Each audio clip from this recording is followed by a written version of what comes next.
एक गांव में एक बूढ़ी दाई माँ रहती थी। दाई माँ का असली नाम यशोदा था। दाई माँ अपने काम में इतनी होशियार थी कि बड़े बड़े डॉक्टर भी उनको हाथ जोड़कर नमस्ते करते थे। दाई माँ यूपी के मथुरा शहर के पास छोटे से गांव की रहने वाली थी। बचपन में एक महामारी में दाई माँ के माता पिता का स्वर्गवास हो गया था। इस दुनिया में दाई माँ का केवल एक छोटा भाई था।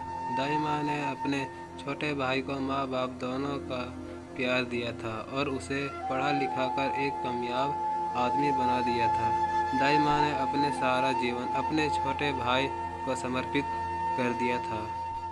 सही समय देखकर दाई माँ ने अपने छोटे भाई का अच्छे परिवार में विवाह किया। छोटे भाई का नाम कन्हैया था। दाई माँ अपने काम में इतनी होशियार थी कि उनके गांव और आसपास के गांव में उनका नाम और सम्मान था। लोग दूर दूर से उनके पास आते थे। लड़का पैदा हो या लड़की, दाई माँ को सब दिल खोलकर उपहार दिया करते थे। छोटे भाई की शादी के बाद दाई माँ के दुख के दिन शुरू हो गए। छोटा भाई अपनी पत्नी का गुलाम बन गया। उसकी पत्नी दाई माँ से नफरत करती थी। वह पति की संपत्ति में दाई माँ को हिस्सा नहीं देना चाहती थी। दाई माँ कृष्णा भगवान की सच्ची भक्त थी, इसलिए वह जन्माष्टमी से एक दिन पहले मथुरा के कृष्ण में जाती थी और जन्माष्टमी के दूसरे दिन घर आती थी।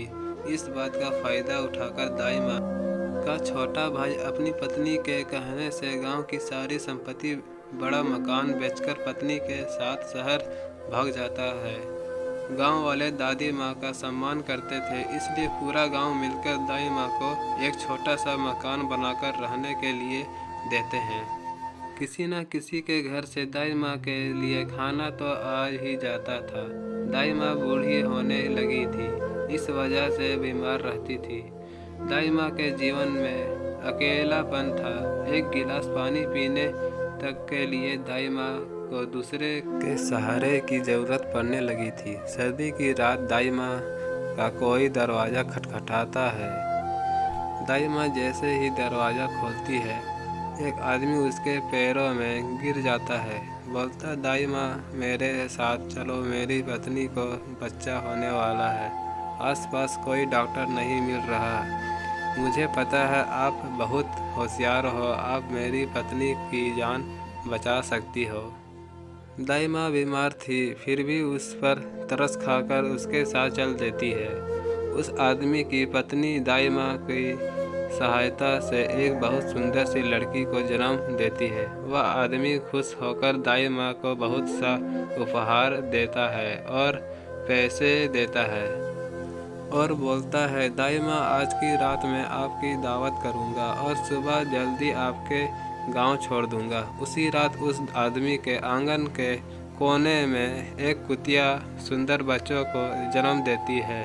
उन बच्चों में एक बच्चा बहुत सुंदर था, बिल्कुल काले रंग का। दाई माँ को कुत्ते का बच्चा पसंद आ जाता है और उस आदमी से बोलकर उस कुत्ते के बच्चे को पालने के लिए अपने घर ले आती है। उस कुत्ते के बच्चे का नाम भीम रखती है। देखते देखते भीम कुत्ता बड़ा हो जाता है। पूरे गांव और आसपास के इलाज में भीम कुत्ते जैसा मजबूत हट्टा कट्टा कुत्ता नहीं था। गांव के लोग भी भीम कुत्ते को प्यार करने लगे थे, क्योंकि भीम कुत्ता गांव की गाय भैंसों को चुगाने ले जाता था और शाम को इकट्ठा करके उनको घर लाता था। और गांव में भीम कुत्ते की वजह से कोई चोर भी घुसने की हिम्मत नहीं करता था। किसी खूंखार जंगली जानवर को भी भीम गांव में घुसने नहीं देता था। भीम कुत्ते की वजह से दाई माँ के जीवन का अकेलापन दूर हो गया था। दिवाली का त्यौहार था। दाई माँ के मन में शहर घूमने और शहर से कुछ सामान लाने का विचार आता है। दाई माँ और भीम कुत्ता जैसे ही शहर पहुँचते हैं, शहर में एक स्थान को पुलिस और सेना ने घेर ले रखा था, क्योंकि कुछ आतंकवादी ने एक बस के यात्रियों को बंदी बना रखा था। आतंकवादियों की मांग थी अपने साथी को छुड़वाने की। भीड़ देखकर दाई माँ और भीम कुत्ता भी देखने लगते हैं। बस में से एक महिला दाई माँ को आवाज़ लगाती है, दीदी हमारी जान बचा लो। फिर एक आदमी दूसरी खिड़की से निकलकर आवाज़ लगाता है, मेरी प्यारी बहन और मेरी पत्नी की जान खतरे में है, हमें बचा लो। और तेज तेज रोने लगता है।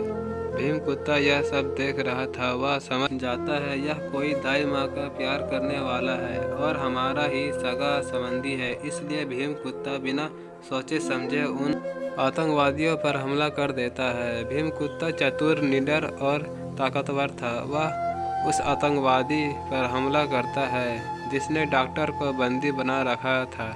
फिर दूसरे आतंकवादियों को धराशायी कर देता है। दो आतंकवादियों को मौका देकर पुलिस और सेना पकड़ लेती है और सारे आतंकवादी पकड़े जाते हैं। बस को मुक्त करा लेते हैं। बस के अंदर जो औरत और आदमी थे वह दाई माँ का छोटा भाई और उसकी पत्नी थी। छोटा भाई और उसकी पत्नी दाई माँ के पैर पकड़ लेते हैं और माफ़ी मांगते हैं।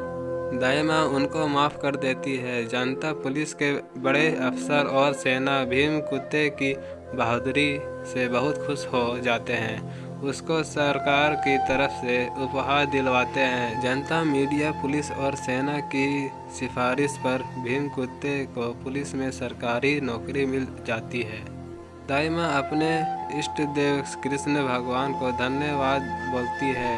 भीम कुत्ते को जब महीने में तनख्वाह मिलती थी तो वह अपनी दाई माँ को साथ लेकर जाता था। दाई माँ की धोती पकड़कर पुलिस के बड़े अफसरों के सामने कर देता था। पुलिस के अफसर समझ गए थे भीम कुत्ता अपनी तनख्वाह दाई माँ के हाथ में रखना चाहता है। दाई माँ समझदार और बुद्धिमान थी। भीम कुत्ते की तनख्वाह से पैसा बचाकर वह पहले एक गाय खरीदती है, फिर दूसरी। धीरे धीरे उनके पास बहुत सी गाय हो जाती है। दाई माँ गाय का दूध बेचने का धंधा शुरू कर देती है। दूध का धंधा इतना बढ़ जाता है कि उनका डेयरी फार्म बन जाता है। जो भी पैसा आता था दाई माँ उसमें से आधा गरीबों को खाना खिलाने में, लड़कियों की शादी में और अनाथ आश्रमों में दान, वृद्ध आश्रम आदि जगहों पर दान कर देती थी। दाई माँ ऐसे ही धर्म पुण्य के काम करती थी। अब दाई माँ के जीवन में कृष्ण भगवान की वजह से और भीम कुत्ते के प्यार की वजह से नई खुशियाँ और नई ताजगी आ गई थी।